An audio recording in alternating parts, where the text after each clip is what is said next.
ये बच्चों चलते हैं मेंटल मैथ पर्सन कोर्स कक्षा 9 के अगले प्रश्न पर। मैं हूं हरी सर और आप देख रहे हैं मेरा यूट्यूब चैनल जो स्पेशल हिंदी मीडियम के बच्चों के लिए है और जिसका नाम है मैथ्स विद हरी सर। तो अब हम करने वाले हैं प्रश्न नंबर 9। जी हाँ, प्रश्न नंबर 9 करने वाले हैं। आइए देख लेते हैं क्या कहता है प्रश्न नंबर 9। यहाँ पर देखिए बच्चों, प्रश्न नंबर 9 लिखा है, दी गई आकृति में, ठीक है, ये समांतर चतुर्भुज ABCD में AB बराबर 6 सेंटीमीटर तथा DF ये लंब है AB और DF बराबर 3 सेंटीमीटर है, तो ADE का क्षेत्रफल हमें बताना है। साथ ही हम प्रश्न नंबर 10 भी करने वाले हैं, उसको भी हम पढ़ लेते हैं। लिखा है देखो, बिंदु PQR, ठीक है, PQR तथा S समांतर चतुर्भुज ABCD की भुजाओं के मध्य बिंदु हैं। यदि एरिया समांतर चतुर्भुज बराबर यहाँ पर बच्चों 48 सेंटीमीटर स्क्वायर हो तो चतुर्भुज PQRS का क्षेत्रफल हमें बताना है। ठीक है, तो ये प्रश्न भी हमने पढ़ लिया है। आइए करना शुरू करते हैं। तो सबसे पहले बच्चों, आपको जो भी प्रश्न हल करना हो उसकी प्रॉपर्टी आपको याद होनी चाहिए, तभी आप उसको कर पाएंगे। आइए करना शुरू करते हैं। तो यहाँ पर बच्चों देखो, ये समांतर चतुर्भुज दिया हुआ है ABCD और जिसमें AB बराबर है 6 सेंटीमीटर। ठीक है, यहाँ पर ये AB 6 सेंटीमीटर है, तो यहाँ पर जो CD है ये भी 6 सेंटीमीटर ही होगी। और साथ ही लिखा है DF परपेंडिकुलर है, लंब है किस पर, ये भुजा इस पर AB पर। ठीक है बच्चों, यहाँ पर तो, और साथ ही DF की भी लंबाई दी हुई है जो है 3 सेंटीमीटर। तो हमें ADE का क्षेत्रफल ज्ञात करना है। आइए करना शुरू करते हैं, बहुत ही आसान है। तो बच्चों यहाँ पर देखो, सबसे पहले मैं आपको बताता हूँ कि एक प्रॉपर्टी होती है, यदि एक ही आधार पर त्रिभुज और उसी आधार पर समांतर चतुर्भुज बना हो तो त्रिभुज का क्षेत्रफल समांतर चतुर्भुज के क्षेत्रफल का आधा होता है। ठीक है, तो सबसे पहले हम निकालेंगे समांतर चतुर्भुज यानी समांतर चतुर्भुज ABCD का क्षेत्रफल। ठीक है, आइए लिख लेते हैं। समांतर चतुर्भुज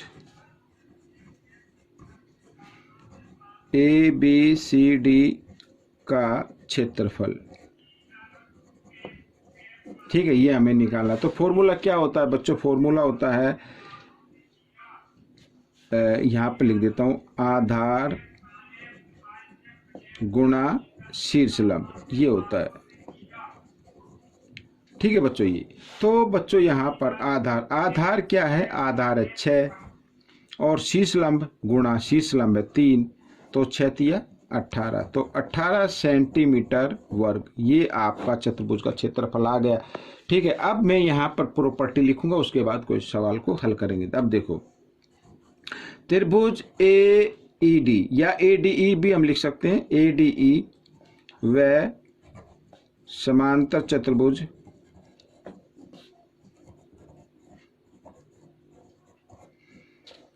ABCD एक ही आधार,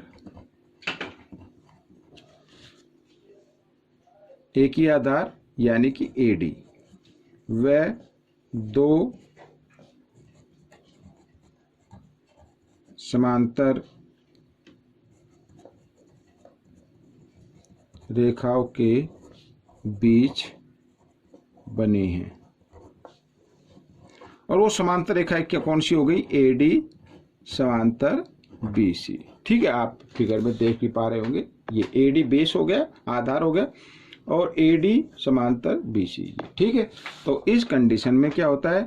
क्षेत्रफल त्रिभुज का यानी त्रिभुज ADE बराबर होगा आधा क्षेत्रफल समांतर चतुर्भुज ABCD, इस तरीके से। ठीक है, तो ये प्रश्न तो आपका हल हो गया है, ये आपका आंसर आ गया है। ADE बराबर आधा और इसका क्षेत्रफल कितना आया था? 18। ठीक है, समांतर चतुर्भुज ABCD का क्षेत्रफल कितना था? 18। तो यहाँ पर हम लिखेंगे 18 और 2 से इसको भाग दे देते हैं, तो आ गया बच्चों 9 सेंटीमीटर वर्ग। इस तरीके से तो ADE का क्षेत्रफल आपका निकल गया है। ठीक है, अब हम करेंगे अगला प्रश्न, प्रश्न नंबर 10। यहाँ पर देखिए ये तो बच्चों यहाँ पर PQRS से ABCD एक समांतर चतुर्भुज है, उसके मध्य बिंदु को मिलाकर एक चतुर्भुज बनाया गया है। ठीक है, और साथ ही लिखा ABCD का क्षेत्रफल 48 है, तो इस चतुर्भुज PQRS का कितना होगा? जी हाँ, इसका होगा 24। अब बच्चों एक बात आपको याद रखनी है, हमेशा याद रखना, वर्ग है, ठीक है, या आयत है, समांतर चतुर्भुज है, समलंब सम चतुर्भुज है, अगर इनके मध्य बिंदुओं को मिलाकर जो चतुर्भुज बनता है तो वो उस जिसके मध्य बिंदु को मिला के बनाया गया है उसका वो आधा होता है। ठीक है, अब वो कैसे होता है ये तो आप माइंड में कर सकते हैं कि जी हाँ ये आधा है, तो आप ऑप्शन पर तुरंत टिक लगा सकते हैं, लेकिन इसको सोल्व करने के लिए टाइम लगता है। तो आइए मैं करके दिखाता हूँ। तो सबसे पहले बच्चों यहाँ पर ये जो मध्य बिंदु है ना, यहाँ पर साइड के मध्य बिंदु, इनको आपस में मिलाते हैं।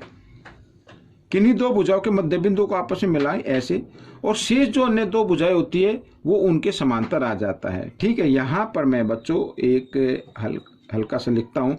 देखो, या तो आप ये लिख सकते हो SQ को मिलाया। ठीक है, SQ को मिलाया, इस तरीके से भी आप लिख सकते हो, मिलाया।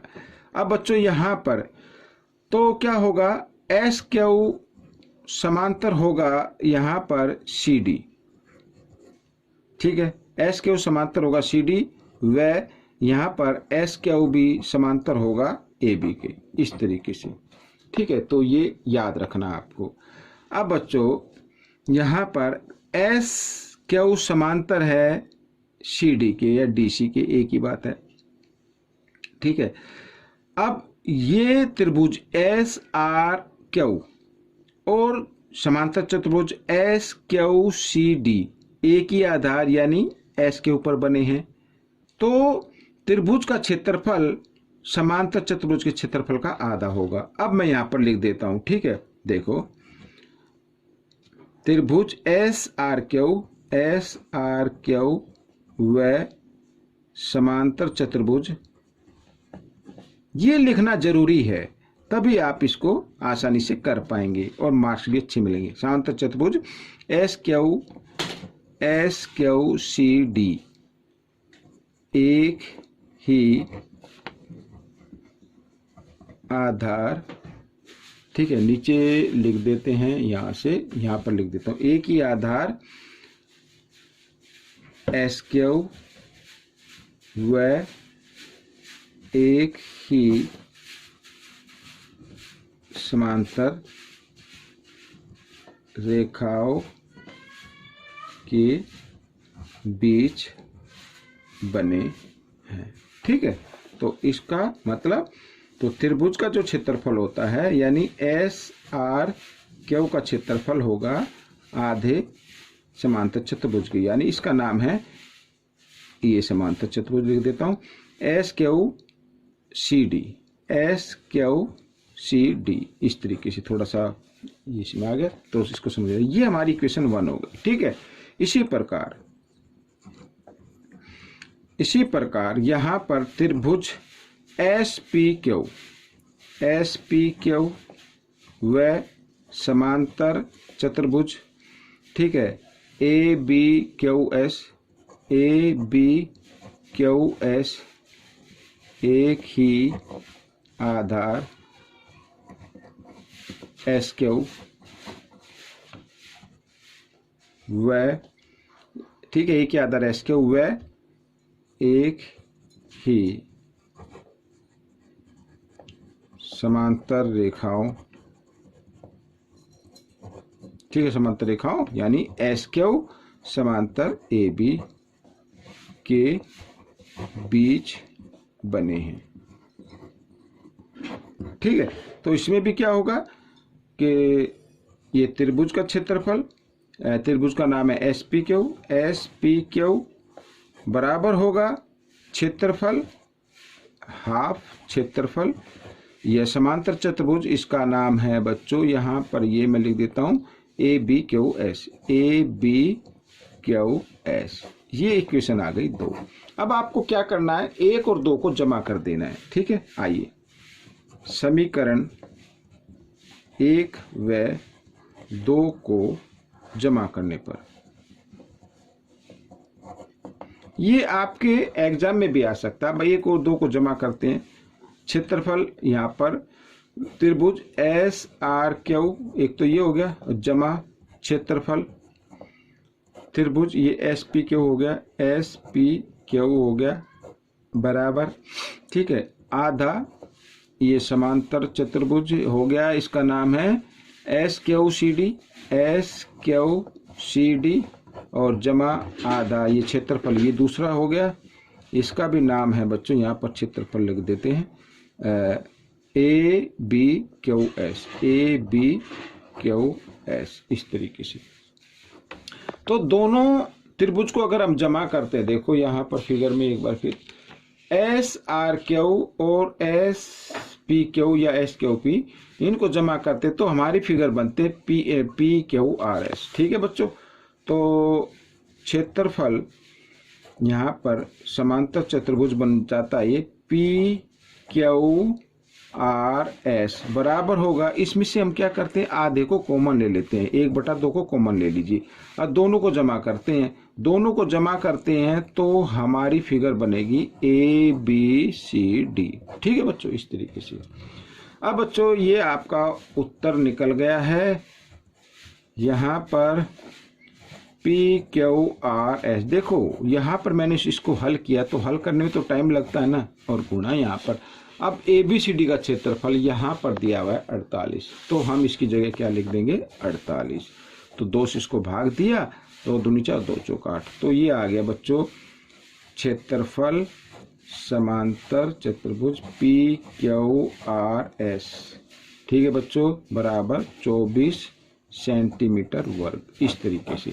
अब देखो हल करने में तो टाइम लगता है, अगर आपकी हल करने की प्रैक्टिस, सोल्व करने की प्रैक्टिस ज़्यादा से ज़्यादा होगी तो आप माइंड के लेवल पर इसको करके, और जो भी ऑप्शन राइट आपको नज़र आता है उस पे आप टिक कर सकते हैं। ठीक है बच्चों, तो ये क्वेश्चन आपका सोल्व हो गया। आपको कैसे लगा मुझे ज़रूर बताएं, और इसमें से सीखकर दूसरे बच्चों को जरूर सिखाएं। मिलते अगले भाग में, तब तक के लिए आप प्रैक्टिस करते रहें।